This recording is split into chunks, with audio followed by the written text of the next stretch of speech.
제 40장.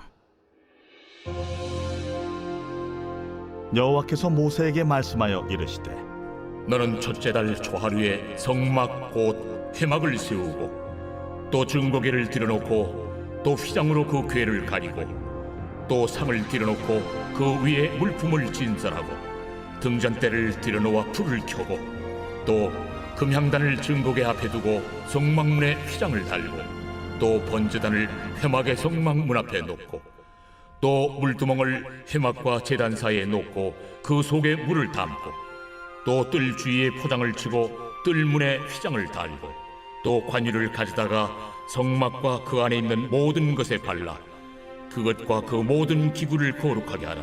그것이 거룩하리라. 너는 또 번제단과 그 모든 기구에 발라 그 안을 거룩하게 하라. 그 제단이 지극히 거룩하리라. 너는 또 물두멍과 그 받침에 발라 거룩하게 하고 너는 또 아론과 그 아들들을 회막문으로 데려다가 물로 씻기고 아론에게 거룩한 옷을 입히고 그에게 기름을 부어 거룩하게 하여 그가 내게 제사장의 직분을 행하게 하라. 너는 또 그 아들들을 데려다가 그들에게 겉옷을 입히고 그 아버지에게 기름을 부음같이 그들에게도 부어서 그들이 내게 제사장의 직분을 행하게 하라. 그들이 기름 부음을 받았은즉 대대로 영영이 제사장이 되리라. 모세가 그같이 행하되 곧 여호와께서 자기에게 명령하신 대로 다 행하였더라. 둘째 해 첫째 달 곧 그 달 초하루에 성막을 세우니라. 모세가 성막을 세우되 그 받침들을 놓고 그 널판들을 세우고 그 띠를 띄우고 그 기둥들을 세우고 또 성막 위에 막을 펴고 그 위에 덮개를 덮으니 여호와께서 모세에게 명령하신 대로 되니라.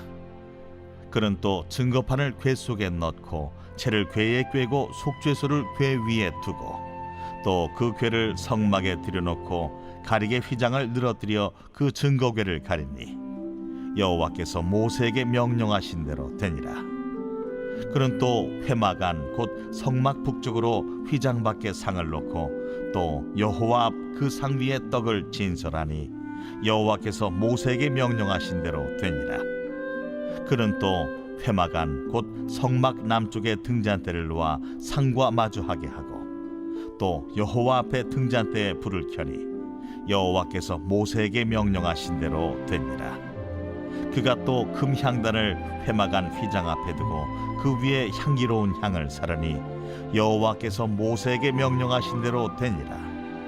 그는 또 성막문에 휘장을 달고 또 회막의 성막문 앞에 번제단을 두고 번제와 소제를 그 위에 드리니 여호와께서 모세에게 명령하신 대로 되니라. 그는 또 물두멍을 회막과 제단 사이에 두고 거기 씻을 물을 담으니라. 모세와 아론과 그 아들들이 거기서 수족을 씻되 그들이 회막에 들어갈 때와 제단에 가까이 갈 때에 씻었으니 여호와께서 모세에게 명령하신 대로 되니라. 그는 또 성막과 제단 주위 뜰에 포장을 치고 뜰문에 휘장을 다니라.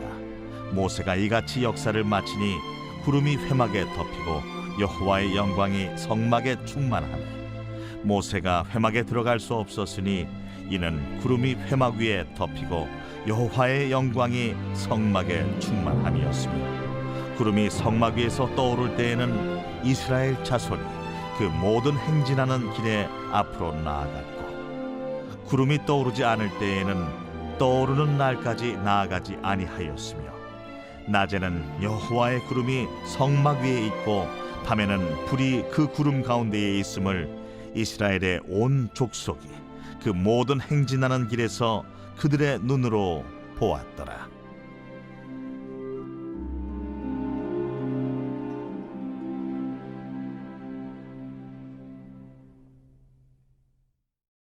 빛이 있으라. 오늘은 우리가 함께 나눌 말씀 출애굽기 40장입니다. 이제 출애굽기가 오늘로써 마지막 큰 막을 내리게 됩니다. 그러니까 오늘 본문은 성막이 다 완성이 되었어요.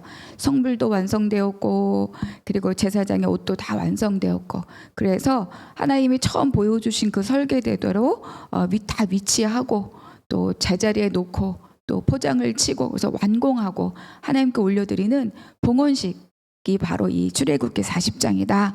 이렇게 볼 수 있습니다. 1절과 2절 한번 같이 읽겠습니다.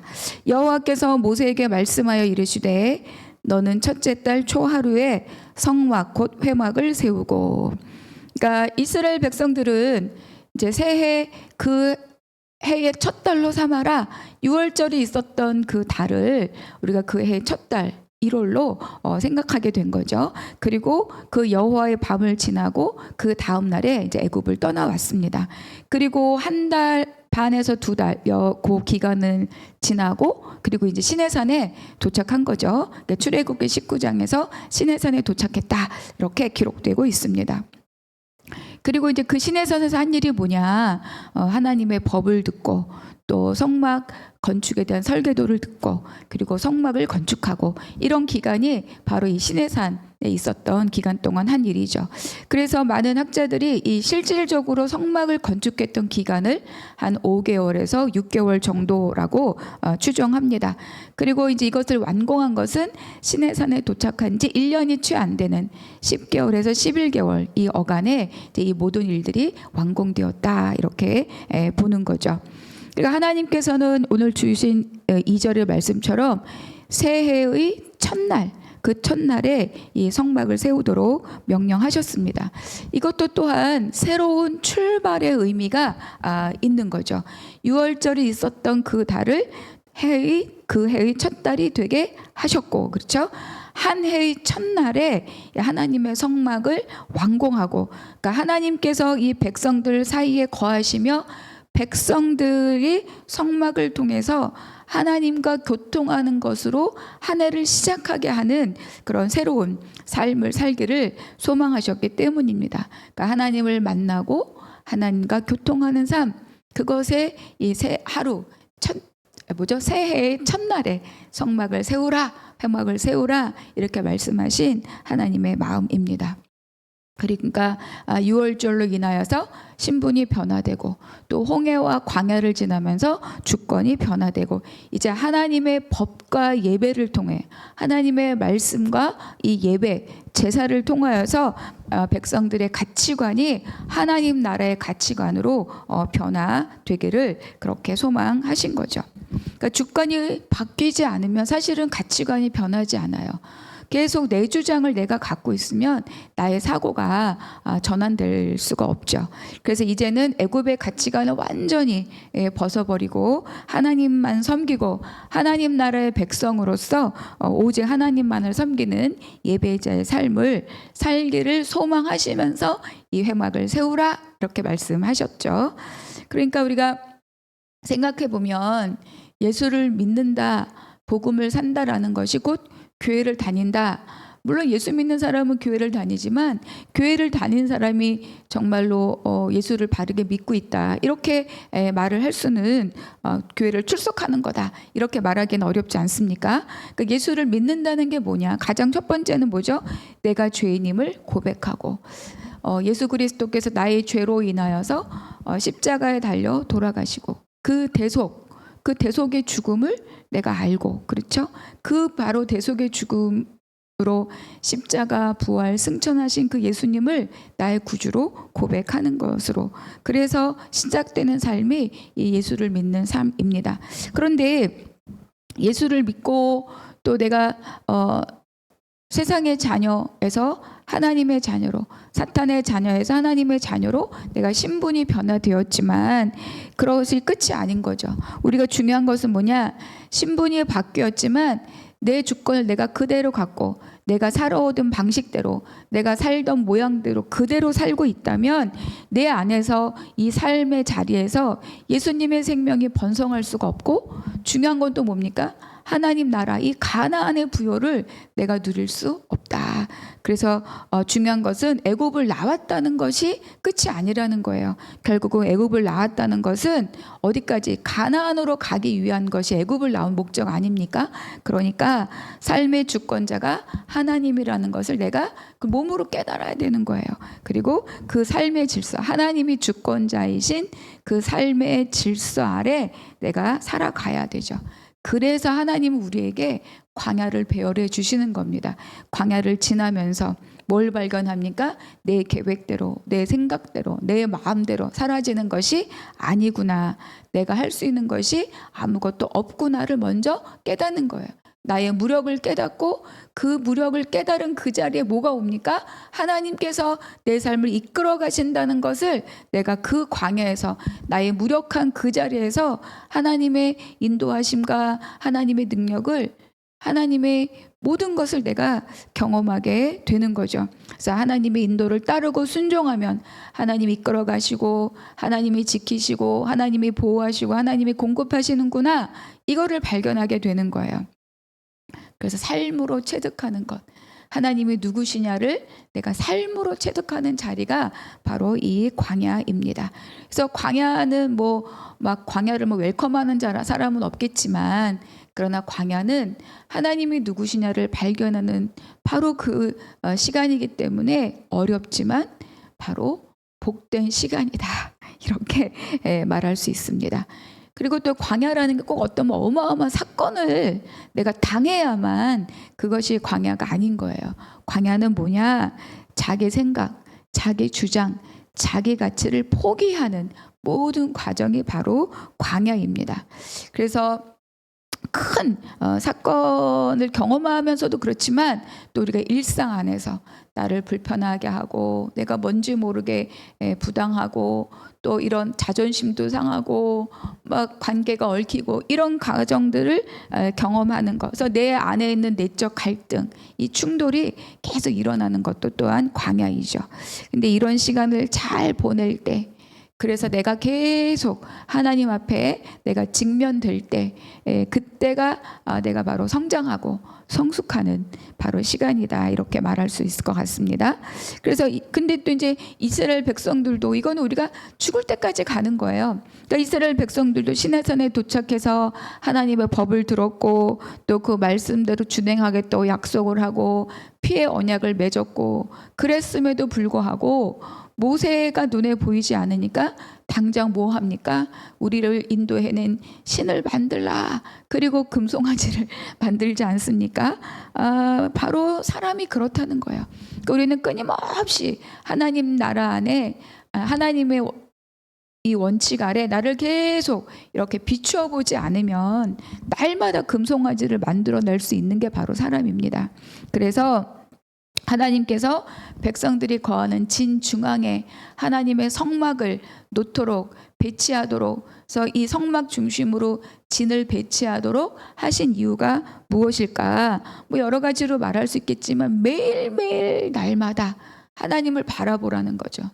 집 문을 열고 나오면 바로 하나님의 성막이 보입니다. 그래서 매일 예배하라, 매일 나와 교통하라, 매일 나와 함께 있음을 경험하고 그리고 그 부요를 너희가 누리고 가라.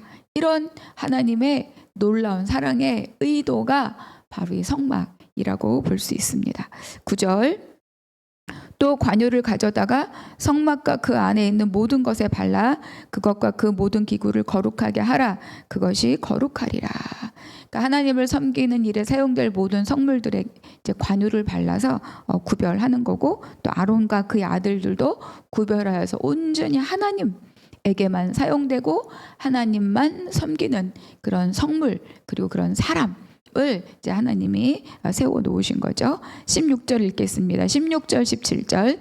모세가 그같이 행하되 곧 여호와께서 자기에게 명령하신 대로 다 행하였더라.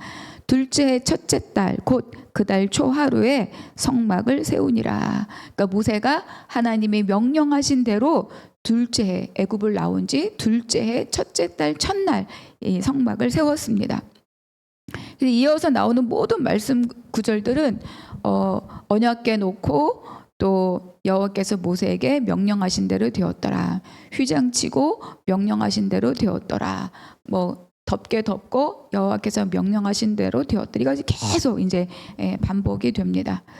여러분, 우리 오늘 하루의 삶도 저와 여러분의 모든 삶이 정말 한 걸음 한 걸음 이렇게 되기를 축복합니다. 그리고 또 우리 교회의 모든 예배와 사역이 또 이렇게 되기를 소망하고 또 기도합니다. 33절부터 보면 그는 또 성막과 제단 주위 뜰에 포장을 치고 뜰 문에 휘장을 다니라. 모세가 이같이 역사를 마치니 34절 35절 구름이 회막에 덮이고 여호와의 영광이 성막에 충만하매 모세가 회막에 들어갈 수 없었으니 이는 구름이 회막 위에 덮이고 여호와의 영광이 성막에 충만하였음이며. 이거는 이렇게 글로 읽으면 뭐 어떤 생각이 들지 모르니까 굉장한 영광의 순간입니다. 그러니까 하나님의 영광이 시내산에 머물러 있었는데 그 하나님의 영광이 지금 어디로 오셨습니까? 백성들 사이로, 그리고 성막 안으로 그 하나님의 영광이 이동하신 거죠. 우리가 19장에 보면 시내산의 연기가 자욱하니 여호와께서 불 가운데서 거기에 강림하심이라. 그 연기가 온기가마 연기같이 떠오르고 온 산이 크게 진동하매. 백성들은 이것 때문에 너무 두려워서 하나님께 가까이 가기를 두려워하였고, 또 하나님께서도 백성들이 가까이 오지 못하도록, 내가 그들을 칠까 한다, 가까이 오지 못하도록 경계를 다 세우도록 하셨어요. 그래서 백성들은 두려워하였고, 하나님은 또 백성들이 가까이 오지 못하도록 경계를 세우고, 그런데 그 영광의 임재가 시내산을 내려오셔서 어디로 가셨다? 백성들의 순종함으로 지어진 이 성막, 하나님이 말씀하신 그 모양대로 지어진 이 성막에 임재하신 거죠. 상상만 해도 정말 놀랍고 웅장하고 은혜로운 그런 한 장면입니다. 그러니까 하나님께서는 구약에서는 어때요? 바로 이 성막을 통해서 하나님의 백성들과 함께 거하심을 우리에게 보여주시는 거죠. 또 신약에서는 어떻습니까? 그 이름을 임마누엘이라 하라. 예수 그리스도를 통하여서 우리와 함께 거하심을 말씀해 주는 거죠. 예수 그리스도를 통하 성육신 하시고 부활 승천하신 후에는 성령 하나님을 우리에게 보내주셔서 성도의 몸을 성전 삼으시고 성도와 교회를 그리스도의 몸으로 늘 우리와 함께 거하시며 우리 교회를 세워가시는 바로 그 하나님, 그분이 이제 여기에 성막으로, 또 성막의 임재로 우리에게 예표하고 계시다는 것을 보여주고 계십니다. 36절부터 한번 읽어보겠습니다. 구름이 성막 위에서 떠오를 때에는 이스라엘 자손이 그 모든 행진하는 길에 앞으로 나아갔고, 구름이 떠오르지 않을 때에는 떠오르는 날까지 나아가지 아니하셨으며, 낮에는 여호와의 구름이 성막 위에 있고 밤에는 불이 그 구름 가운데 있음을 이스라엘의 온 족속이 그 모든 행진하는 길에서 그들의 눈으로 보았더라. 이제 백성들은 모세가 아니라 하나님의 임재의 구름이 뜨면 가고 멈추면 가지 않고 하나님의 인도를 직접 눈으로 보고 따라가게 되었습니다. 38절 마지막 부분에 이렇게 되어 있죠. 이스라엘의 온 족속이 모든 행진하는 길에서 그들의 눈으로 보았더라. 여러분, 이거는 굉장히 은혜이고 놀라운 감동의 말씀입니다. 여러분 보세요. 이스라엘의 백성의 입지가 어떻게 달라졌습니까? 애굽에서 그들은 어떻게 살았죠? 애굽과 바로의 종으로 울부짖던 삶을 살았습니다. 아들이 자주권을 잃어버리고 채찍맞고 아들이 나오면 스스로 나일강에 던져야 되는 이런 비참한, 그래서 그들의 삶의 자리에, 그렇게 살았던 그들의 삶의 자리에 하나님이 찾아가셔서 그들을 이끌어내시고 지금 여기까지 오게 하신 거죠. 그래서 종으로 살던 그들이 지금 어때요? 하나님의 임재를 직접 눈으로 보고 하나님의 인도하심을 따라가는 하나님 나라의 백성이 되었다는 거예요. 출애굽기는 바로 이것을 보여주는 책입니다. 하나님께서 우리의 인생에 찾아오셨을 때 우리의 삶이 어떻게 변화되는가. 예수 그리스도 곧 그분을 복음으로 만났을 때 우리의 삶이 어떻게 변화되는가. 그러니까 하나님이 이끌어 가심은 출애굽이 목적이 아니라, 광야의 고난이 목적이 아니라, 그 과정을 지나 하나님의 영광, 그 영광을 직접 목도하고 그분과 함께 거하고 그분의 부요를 누리고 그 자녀됨의 권세를 갖고 살아가는 그 자리가 바로 나의 자리다를 우리에게 가르쳐 주는 거죠. 그것이 하나님의 자녀로서의 부르심의 자리다라는 것을 깨닫게 하는 거. 이것이 우리를 향한 하나님의 구원 경영입니다. 그래서 우리가 지금 내 삶의 자리가 고난이 있다 하여도, 어려움이 있다 하여도 여기가 끝이 아니다. 이것은 과정일 뿐이다. 이 과정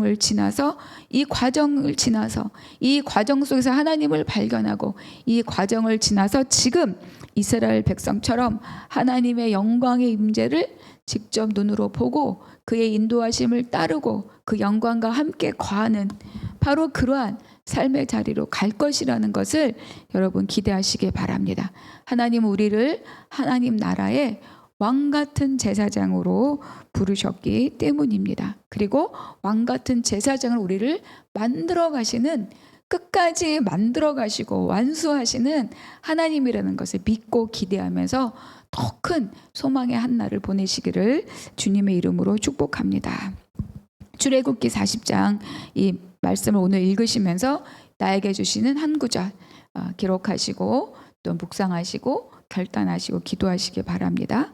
그리고 두 번째는 이 출애굽기 전체를 우리가 이제 40장까지 살펴보았는데, 이 속에서 나는 어떤 하나님을 발견하였는가? 또 하나는 예수님을 믿은 후 나의 삶은 어떻게 변화되었는가? 한번 살펴보시고 또 기록하시고 기도하시기를 바랍니다. 그리고 내일부터는 이제 창세기 1장부터 또 한 장씩 날마다 묵상하는 시간을 갖도록 하겠습니다. 기도하겠습니다. 하나님 감사합니다. 그들은 요셉을 알지 못하는 새 왕의 일어남으로 삶의 터전이 흔들리고 무너지고, 그래서 정말로 날마다 울부짖는 삶으로 시작했지만, 그러나 지금은 하나님의 영광 앞에 서 있는 하나님의 백성이 되었습니다. 날마다 내 삶이 이렇게 하나님의 영광 가운데 있는 삶이 되기를 소망하고, 또 종국에 지금은 내가 고난 가운데 있어도 그 고난이 끝이 아니라, 결론이 아니라 하나님 나라의 백성으로서 영광과 함께하는 주의 백성인 것을 깨닫게 하여 주시니 감사합니다. 오늘 하루도 주의 영광 가운데 거하는 그 하루 백성의 삶을 살아갈 수 있도록 도와주시옵소서. 모든 것을 주께 의탁하고 감사하며 우리 주 예수 그리스도의 이름으로 기도하옵나이다. 아멘.